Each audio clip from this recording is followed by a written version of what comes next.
ইয়েমেনের সশস্ত্র গোষ্ঠী হুথি আনসারুল্লাহর নেতা আব্দুল মালিক আল হুথি বলেছেন, যতদিন গাজায় যুদ্ধ চলবে ততদিন ইসরায়েলি বন্দর অভিমুখে জাহাজ চলাচলের উপর নিষেধাজ্ঞা বহাল থাকবে।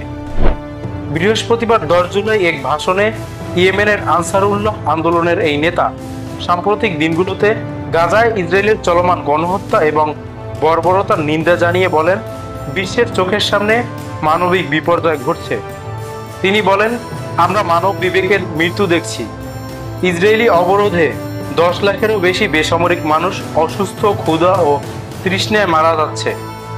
আব্দুল মালিক আল হুথির দাবি, যুক্তরাষ্ট্র সক্রিয়ভাবে ইসরায়েল যুদ্ধকে সমর্থন করছে এবং রক্তপাতকে সহজতর করছে।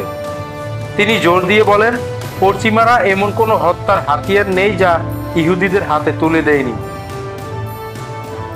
আল হুথি বলেন, যতক্ষণ গাজার বিরুদ্ধে যুদ্ধ অব্যাহত থাকবে ততক্ষণ পর্যন্ত ইসরায়েলি বন্দরের দিকে জাহাজ চলাচলের উপর নিষেধাজ্ঞা বহাল থাকবে। এছাড়া ইসরায়েলি সরকারকে ইলাত বন্দরে কার্যক্রম পুনরায় শুরু করতে দেওয়া হবে না বলেও হুঁশিয়ারি দেন এই হুথি নেতা। সম্প্রতি ইয়েমেনি বাহিনী লোহিত সাগরে নেভিগেশন নিষেধাজ্ঞা লঙ্ঘন করার পর দুটি ইসরায়েলগামী জাহাজ ম্যাজিক সিজ এবং ইটারনিটি সি ডুবিয়ে দেয়।